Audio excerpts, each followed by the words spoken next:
Good day. We're going to talk about the emitter bias configuration of the BJT, bipolar junction transistor. So in our past discussion, we discussed about the fixed bias configuration where it is composed of resistor RB, RC, and the supply voltage VCC. So as the improvement of the fixed bias configuration, so we add the emitter resistor, so it will now be called an emitter bias configuration. So the disadvantage of the fixed bias is, so if the parameter of the transistor changes, like the beta, so it changes as the temperature increases, so the parameter of, or the operating point of the fixed bias configuration will also change. So that's why we need to find a way in order to stabilize the effect of the beta as the temperature increases, no? So that's why we add the emitter resistor. So it will now called an emitter bias configuration. So like what we did in a fixed bias configuration, so we derive the formula for these parameters: IB, IC, so the output voltage VCE, so we have here VBE, and then here we have VB, and then we have here the VC, we have here VE. So as you can see, if you want to find I sub B, so we need to use KVL loop at base emitter loop in order to find IB. So therefore, at base emitter loop, it will be BCC minus IB RB minus voltage VBE, then minus, which is this one, minus VE equal to 0. So transfer natin ng IB, so they divide both sides by RB, so therefore this will be I sub B equal to VCC minus VBE minus VE divided by RB. So this is the formula for the base current of the emitter stabilized.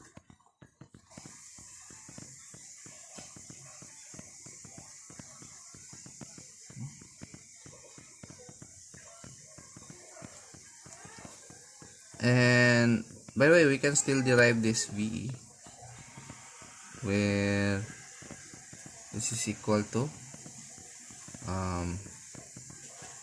by the way, we cancel this one.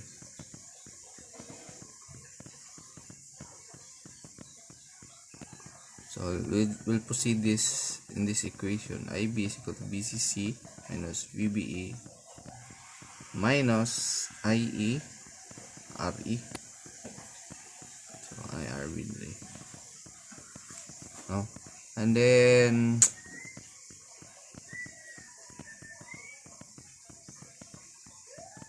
this will be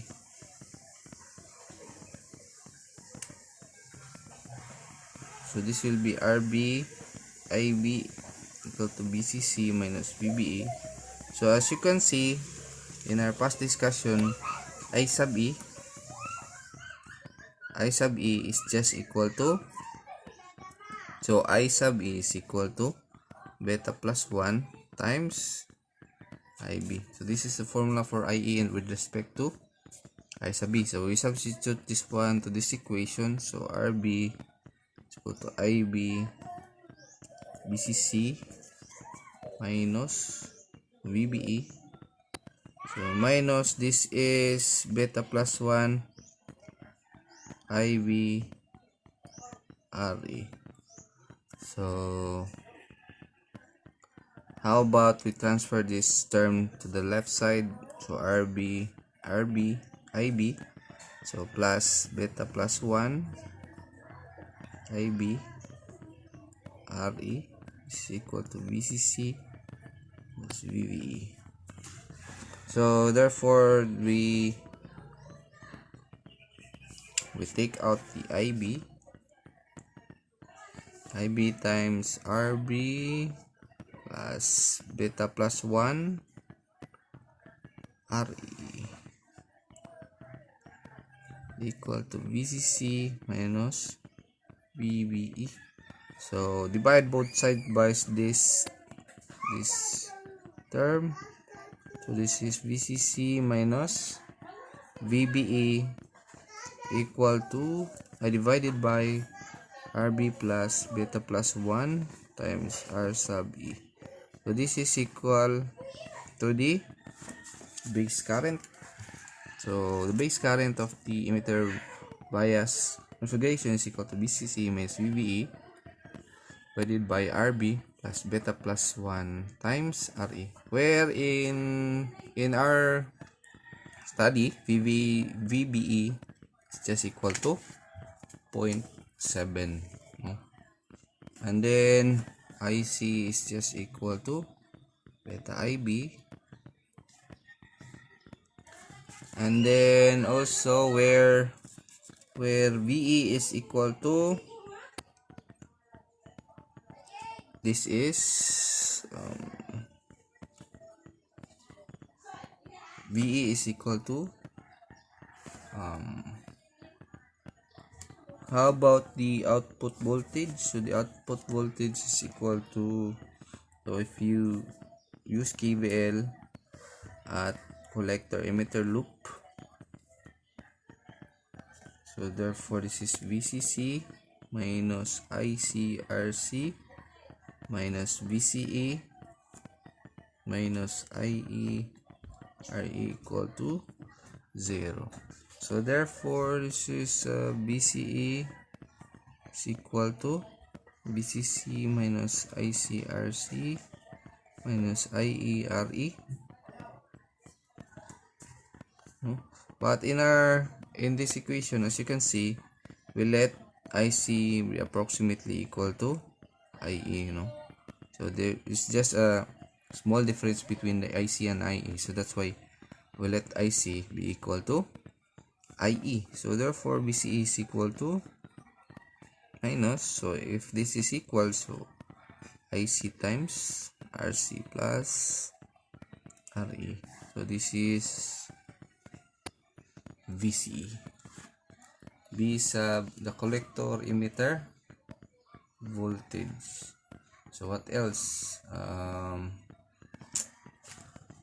We can also say that VBE is equal to VB minus PE, and use that formula. What else? VE is equal to IE times RE.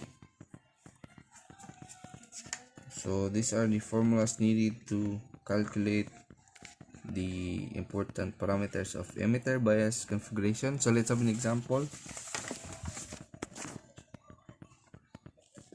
So for emitter bias network, so this one, so we need to find I sub B, I sub C, V sub CE, V sub C, V sub E, V sub B, and V sub BC.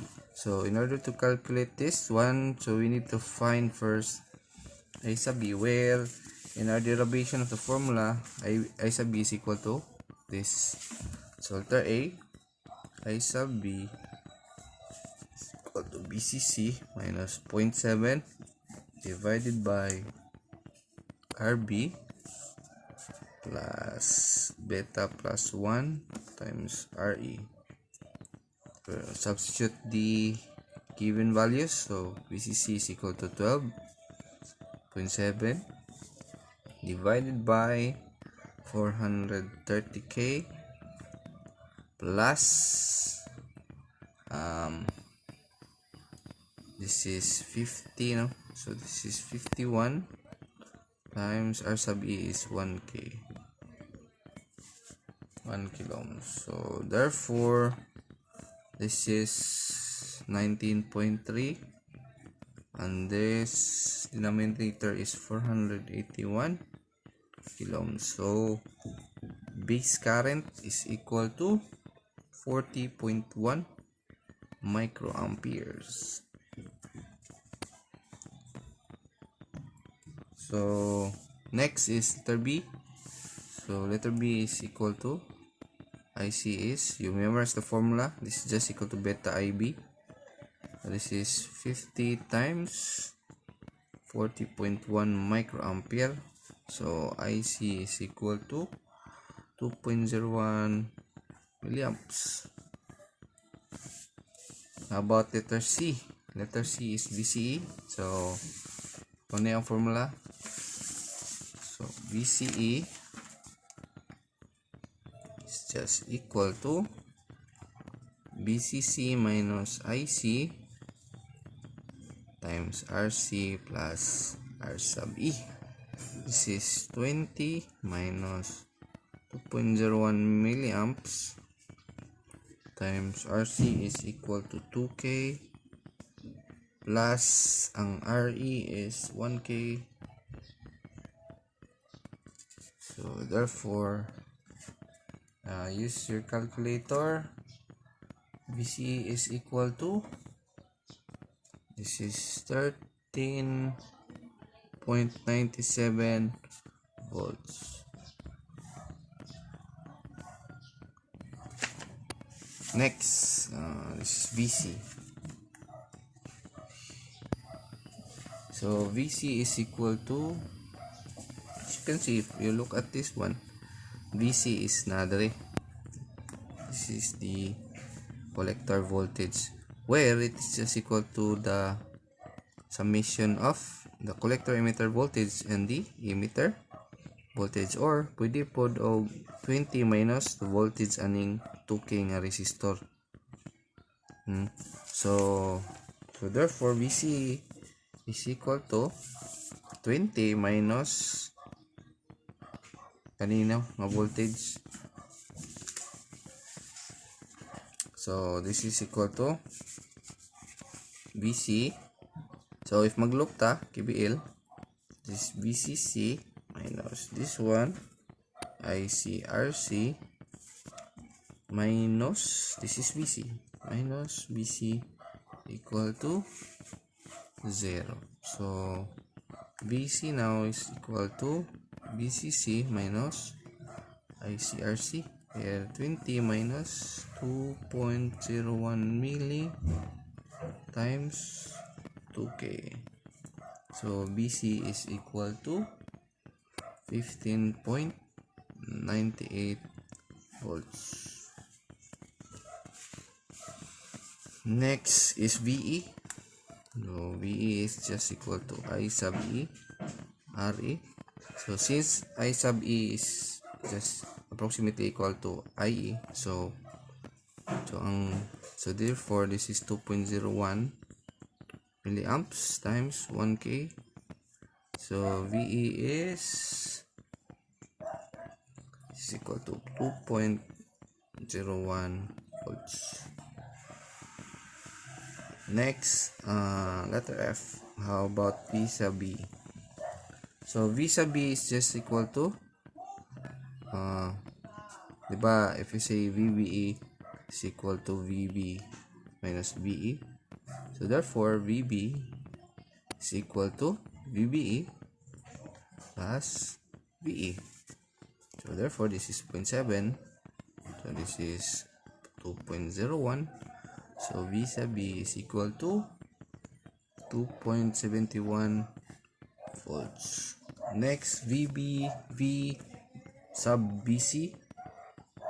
So last one, V sub BC is just equal to VB plus BC. So this is 2.71 minus 15.98.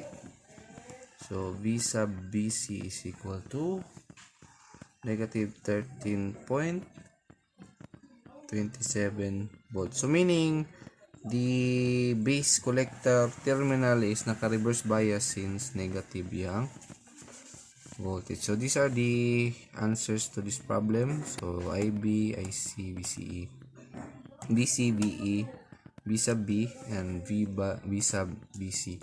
So you need to memorize all of these formulas, no? but some of these formulas are just derived using KVL, so well, you can do it on your own. But this one, you need to memorize these formulas, this one, and all of the important formulas, no?